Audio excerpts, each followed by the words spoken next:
Guy Wagner, bonjour. Bonjour. Alors l'été a été chaud et sur les marchés boursiers aussi ça chauffe avec des indices au plus haut. Alors comment expliquer cette flambée alors que l'économie mondiale tourne toujours au ralenti et que l'instauration des tarifs douaniers par les États-Unis déstabilise encore un peu plus l'équilibre commercial? Oui, effectivement, le bon comportement des marchés peut surprendre en ce sens qu'effectivement, notamment avec l'introduction des tarifs, euh, il y aura quand même un impact négatif sur les deux grandes variables économiques, la croissance et l'inflation. Ça va varier selon les régions, plus d'inflation pour certaines régions, moins de croissance pour d'autres. Donc de ce point de vue, on pourrait dire c'est un peu étonnant que les marchés soient au plus haut.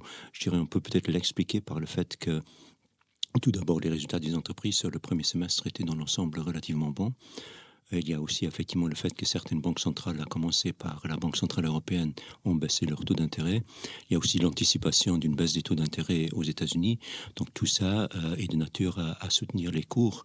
Et donc effectivement, c'est un peu étonnant, encore une fois, d'avoir ces marchés presque au plus haut, même s'il faut dire que derrière la hausse des indices se cache quand même la faiblesse de pas mal de cours.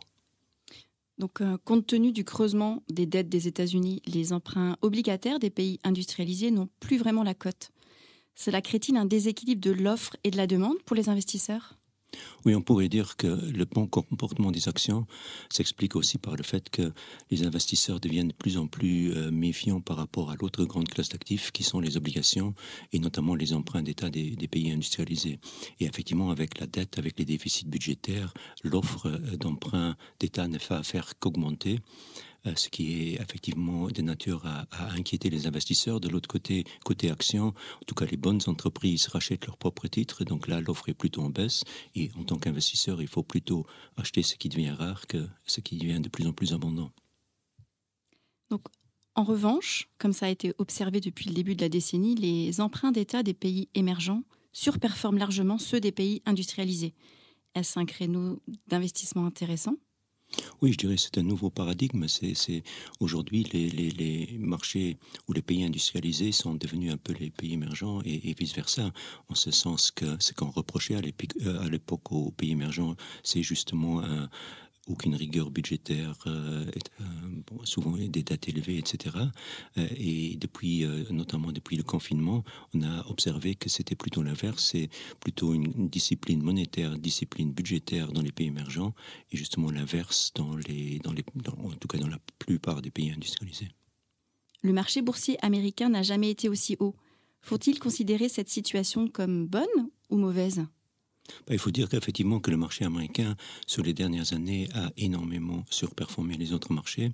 Aujourd'hui, il représente presque 70% de l'indice mondial, ce qui semble disproportionné par rapport au poids de l'économie américaine dans l'économie mondiale, qui est plus ou moins de 20%. Donc il y a un certain déséquilibre entre les deux. Et effectivement, le marché américain, je pense qu'il est suracheté aujourd'hui. Il est fortement détenu aussi par les investisseurs étrangers.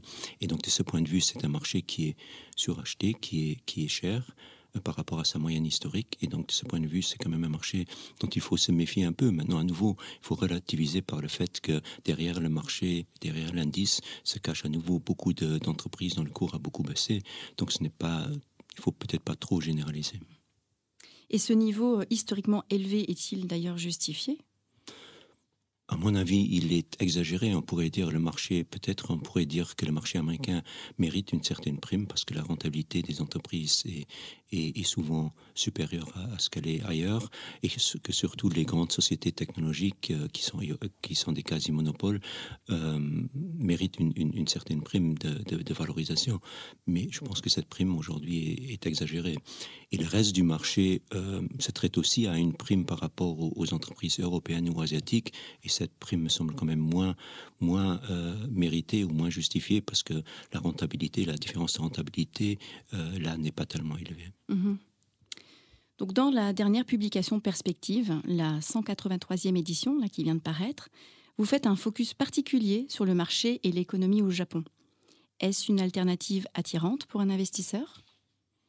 Oui, je pense personnellement que le marché japonais a d'excellentes perspectives à moyen et long terme. Bien sûr, il y a toujours la possibilité qu'il y ait une correction. C'est un marché qui est un peu plus cyclique. Donc, si l'économie devait aller vers une récession mondiale, le marché japonais serait affecté aussi. Mais fondamentalement, il y a surtout un élément très puissant derrière le marché japonais, c'est l'amélioration de la gouvernance d'entreprise.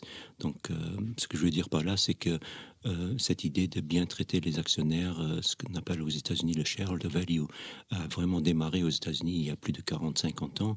On l'a peut-être poussé un peu à l'extrême, et au Japon, ça ne fait que commencer. Et donc, effectivement, l'idée, c'est maintenant que les sociétés traitent mieux leurs actionnaires, augmentent leur rentabilité, et je pense que ça, c'est un élément de nature à soutenir le marché japonais pendant longtemps encore. Mhm. Et d'une manière générale, les marchés asiatiques constituent-ils une piste à considérer pour investir? Oui, mais à nouveau, il faut bien sûr différencier, il faut être sélectif, parce que souvent, il faut dire que la croissance économique relativement élevée dans cette région ne s'est pas nécessairement traduite par une forte croissance des bénéfices. Donc, de ce point de vue, on pourrait dire oui, il y avait une forte croissance économique, mais les actionnaires des entreprises n'en ont peut-être pas tellement profité. Là aussi, les choses sont en train de changer, et de ce point de vue, oui, le marché asiatique hors Japon, les marchés asiatiques hors Japon me semblent intéressants aussi. Ok. Donc, à présent, sur le plan monétaire, l'euro s'est apprécié de plus de 12% par rapport au dollar américain. Est-ce une bonne nouvelle en soi? Est-ce que ça signifie que l'économie américaine perd en attractivité? Oui, je dirais que ça signifie effectivement que le pouvoir d'attraction des États-Unis se dégrade, respectivement qu'il y a une certaine perte de confiance qui n'est peut-être pas étonnante des étrangers dans les États-Unis, et donc a fortiori dans le dollar, parce qu'on pourrait dire c'est un peu inhabituel. Donc l'euro s'est apprécié alors que la Banque centrale européenne baisse ses taux. La Réserve fédérale cette année n'a pas baissé ses taux. Donc le différentiel d'intérêt, en fait, s'est agrandi en faveur du dollar, et malgré ça, le dollar s'est déprécié. Donc ça traduit bien que les investisseurs se méfient de plus en plus du dollar. Et effectivement, on a aux États-Unis aujourd'hui une administration qui semble vouloir un dollar plus faible. Et donc effectivement, c'est peut-être pas étonnant que le dollar se déprécie. Dans la dernière publication Perspective, vous indiquez également que la position d'investissement international net des États-Unis est largement déficitaire. Quel impact cela peut-il avoir sur les stratégies d'investissement? L'impact, c'est effectivement que les étrangers détiennent beaucoup d'actifs américains.